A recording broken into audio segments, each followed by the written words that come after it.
നമസ്കാരം, മെട്രോ മാറ്റിനിയിലേക്ക് സ്വാഗതം. കഴിഞ്ഞ ദിവസം സജന, ഫിറോസ് ഖാൻ ഇവർക്കിടയിലുണ്ടായ പ്രശ്നങ്ങൾ അത് സോഷ്യൽ മീഡിയയിലൊക്കെ വളരെയധികം ചർച്ചയാവുകയാണ്. സോഷ്യൽ മീഡിയയിൽ തന്നെ ഇരുവരും മറുപടികളുമായി രംഗത്ത് വരികയാണ്.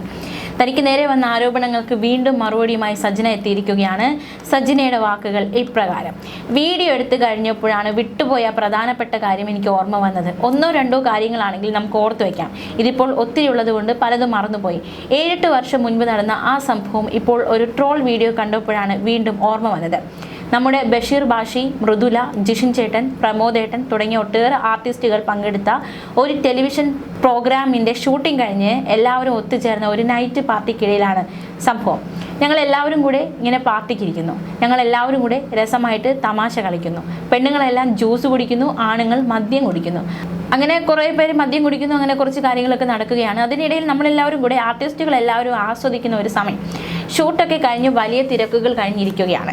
എല്ലാവരും തമാശകൾ പറഞ്ഞ് ആസ്വദിച്ചിരുന്ന ആ സമയത്ത് ഹാളിലെ ഒരു അലമാരയുടെ കണ്ണാടിയുടെ ബാത്റൂമിനും അടുത്തുള്ള ഭാഗം എനിക്ക് പ്രതിഫലിച്ച് കാണാമായിരുന്നു. ആ പാർട്ടിക്കിടയിൽ നടന്ന ആ സംഭവം ഇന്നും ഓർമ്മയുണ്ട്. ഞങ്ങളെല്ലാവരും കൂടി ഒരു മുറിയിൽ ഇരിക്കുകയായിരുന്നു. ചിലർ സിഗരറ്റ് വലിക്കുന്നുണ്ട്, ചിലർ മദ്യം കഴിക്കുന്നുണ്ട്. തമാശകളും ചിരിയുമായി എല്ലാവരും ആഘോഷിക്കുന്ന സമയത്ത് അവിടെ അനാവശ്യമായി ഒന്നും നടന്നിട്ടില്ല എന്ന് പറയാനാണ് ഞാനിത് വ്യക്തമാക്കുന്നത്. ഞാൻ സിഗരറ്റ് വലിക്കുന്നു എന്ന് ആരും അർത്ഥം വയ്ക്കാതിരിക്കാൻ കൂടിയാണ് ഇത് പറയുന്നത്. ഞങ്ങൾ ചിരിച്ചും തമാശ പറഞ്ഞും ഇരിക്കുമ്പോൾ ജിഷിൻ ചേട്ടൻ അടക്കമുള്ളവർ സ്തബ്ധരായി എന്നെ നോക്കുന്നത് ഞാൻ ശ്രദ്ധിച്ചു. എന്ത് പറ്റിയെന്ന് മനസ്സിലാകാതെ ഞാൻ സ്തംഭിച്ചു നിൽക്കുമ്പോഴാണ് അവിടുത്തെ ആ ഒരു കാഴ്ച എൻ്റെ ശ്രദ്ധയിൽപ്പെട്ടത്. ആ മുറിയിലെ അലമാരയുടെ ഒരു വാതിൽ തുറന്നു കിടക്കുന്നുണ്ടായിരുന്നു. അതിലെ കണ്ണാടി നേരെ ബാത്റൂമിൻ്റെ ഭാഗത്തേക്കാണ് പ്രതിഫലിക്കുന്നത്. ആ കണ്ണാടിയിലൂടെ ഞാൻ കണ്ട കാഴ്ച എന്നെ ഞെട്ടിച്ചു കളഞ്ഞു. ബാത്റൂമിന് സമീപം നിന്ന് ഫിറോസ് ഖാനും അവിടെ ഉണ്ടായിരുന്ന മറ്റൊരു നടിയും കൂടി സിഗരറ്റ് പരസ്പരം കൈമാറുകയും ചുംബിക്കുകയും ചെയ്യുന്നു. ആ പുള്ളിക്കാരി ആരാണെന്ന് ആ ടീമിലുള്ള എല്ലാവർക്കും അറിയാം. കണ്ടത് വിശ്വസിക്കാനാവാതെ ഒരു നിമിഷം ഞാൻ തരിച്ചു നിന്ന് പോയി. പെട്ടെന്ന് തന്നെ ഞാൻ അങ്ങോട്ട് ചാടി വീണ് വലിയ പ്രശ്നമുണ്ടാക്കി. അവിടെ കിടന്ന് ഭയങ്കര കരച്ചിലും ബഹളവുമായി. ഒടുവിൽ അവിടെ നിൽക്കാൻ കഴിയാതെ ഞാൻ ഇറങ്ങിപ്പോയി. അന്ന് രാത്രി എൻ്റെ കൂടെ വർക്ക് ചെയ്തിരുന്ന മൃദുലയുടെ മുറിയിലാണ് ഞാൻ കരഞ്ഞുകൊണ്ട് അഭയം തേടിയത്. പക്ഷെ പിറ്റേന്ന് രാവിലെ പതിവ് പോലെ അയാൾ വന്ന് എൻ്റെ കാല് പിടിച്ച് മാപ്പ് പറഞ്ഞു. അതറിയാതെ പറ്റിപ്പോയതാണെന്ന് പറഞ്ഞ് എന്നെ വീണ്ടും വിശ്വസിപ്പിച്ചു. അങ്ങനെ ഞങ്ങളുടെ വിവാഹ ജീവിതത്തിൻ്റെ തുടക്കകാലം മുതൽ ഒത്തിരി അനുഭവങ്ങൾ ഉണ്ടായിട്ടുണ്ട്. ആ ടെലിവിഷൻ പ്രോഗ്രാം നടക്കുന്നത് 7-8 വർഷം മുൻപാണ്.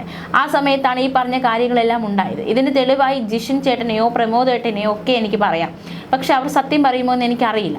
ഒരു പക്ഷേ ഫിറോസിനെ പേടിച്ചിട്ടായിരിക്കാം അവർ മിണ്ടാത്തത്. ദൈവത്തെ ഓർത്ത് പറയുകയാണ്, ആ പാർട്ടിക്കിടയിൽ കണ്ട പെൺകുട്ടിയെ പിന്നീട് ഏതോ ഒരു സിനിമയിലാണ് ഞാൻ കണ്ടത്. ഇപ്പോൾ വീഡിയോകൾ നോക്കുന്നതിനിടയിൽ ആ കുട്ടിയുടെ വീഡിയോ കറക്റ്റ് എൻ്റെ മുന്നിൽ വന്നു. അപ്പോഴാണ് മറന്നുപോയ ഈ പ്രധാനപ്പെട്ട കാര്യം വീണ്ടും ഓർമ്മ വന്നത്. ഇതുപോലെ ഒത്തിരി കാര്യങ്ങൾ ഞാൻ പിടിച്ചിട്ടുള്ളത് കൊണ്ട് പലതും മറന്നുപോയിരുന്നു.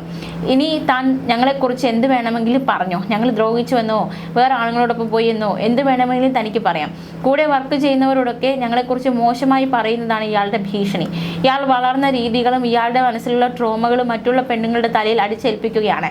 തൻ്റെ ഭാര്യമാരെ ഉപദ്രവിക്കുന്നതും മറ്റുള്ള പെണ്ണുങ്ങളെ അബ്യൂസ് ചെയ്യുന്നതും ഇയാളുടെ ഒരു പ്രതികാരം തീർക്കലാണോ എന്ന് എനിക്ക് സംശയമുണ്ട്.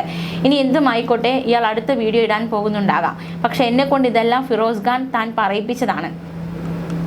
ഞങ്ങൾ ആരോടൊപ്പം ജീവിച്ചെന്നോ കൊല്ലാൻ പോകുന്നുവെന്നോ ഒക്കെയാണോ താൻ പറയുന്നത്? വെട്ടിക്കൊല്ലാനാണോ അതോ വലിച്ചു കീറാനാണോ തൻ്റെ ഭാവം? തൻ്റെ ബോംബല്ലടോ ഇന്ന് പൊട്ടിയിരിക്കുന്നത്. മകന് വേണ്ടി ക്ഷമിച്ച് അങ്ങേയറ്റം എത്തിയപ്പോഴാണ് എനിക്കിതെല്ലാം പറയേണ്ടി വന്നത്. ഇനി താൻ എന്ത് വേണമെങ്കിലും കളിച്ചോ. 1ാമത്തെ ഭാര്യയോ 2ാമത്തെ ഭാര്യയോ എന്ത് ചെയ്തെന്ന് പറഞ്ഞാലും വിശ്വസിക്കുന്നവർ വിശ്വസിക്കട്ടെ. ഞങ്ങൾ അഥവാ തന്നെ വിട്ടുപോയിട്ടുണ്ടെങ്കിൽ അത് തൻ്റെ കഴിവുകേടാണ്. ഒരു പെണ്ണിനെ നോക്കേണ്ട രീതിയിൽ നോക്കാത്തത് കൊണ്ടും താൻ കണ്ട പെണ്ണുങ്ങളുടെ പിന്നാലെ നടന്നതുകൊണ്ടുമാണ് ഞങ്ങൾ പോയത്. ഇനി ഞാൻ തുടങ്ങുകയാണ്. ഇത്രയും കാലം പേടിച്ച് ജീവിച്ചത് മതി. എൻ്റെ കുഞ്ഞുങ്ങളുടെ പേര് ചീത്തയാകരുതെന്ന് കരുതി മാത്രമാണ് ഇത്രയും കാലം ഞാൻ ക്ഷമിച്ചത്. പക്ഷേ ഇനി നിങ്ങളെ ഞങ്ങൾ നിയമത്തിന് വിട്ടുകൊടുക്കും. തെറ്റ് ചെയ്യുന്നവരെ ശിക്ഷിക്കാനുള്ള അധികാരം ഇന്ത്യൻ നിയമത്തിനുണ്ട്. അവർ തീരുമാനിക്കട്ടെ താൻ ആരാണെന്ന്. എനിക്കിനി എന്ത് വന്നാലും പ്രശ്നമില്ല. പക്ഷേ എൻ്റെ മോന് തൻ്റെ പപ്പയെ ജീവനാണ്. ആ ഒരൊറ്റ വേദന മാത്രമേ എനിക്കുള്ളൂ. അവൻ വളരുമ്പോൾ സത്യം മനസ്സിലാക്കട്ടെ. പണം വാങ്ങിയും പീഡിപ്പിച്ചും മറ്റുള്ളവരെ ഭീഷണിപ്പെടുത്തിയും താൻ എന്തുണ്ടാക്കി? ഒന്നും ഉണ്ടാക്കിയിട്ടില്ല. വിവാഹമോചനം തരാതെയും ആദ്യ ഭാര്യയെ ഉപദ്രവിച്ച് നടക്കുന്ന താൻ ഒന്നിനും കൊള്ളാത്തവനാണ്. അവർ മാധ്യമങ്ങളിൽ വന്നില്ലെങ്കിൽ നിയമപരമായി മുന്നോട്ട് പോകും. നിങ്ങളെപ്പോലെ ഒരു വൃത്തികെട്ടവൻ ഇനി ലോകത്ത് അന്തസ്സോടെ ജീവിക്കേണ്ടതില്ല. നിയമം നിങ്ങളെ വലിച്ചു കീറട്ടെ എന്നും സജന നൂർ പറഞ്ഞു. You're watching me on metromatney.com. on metromatney.com. metromatney.com. Subscribe for more videos. Subscribe for more videos. Subscribe here for more videos. Subscribe now. Thank you.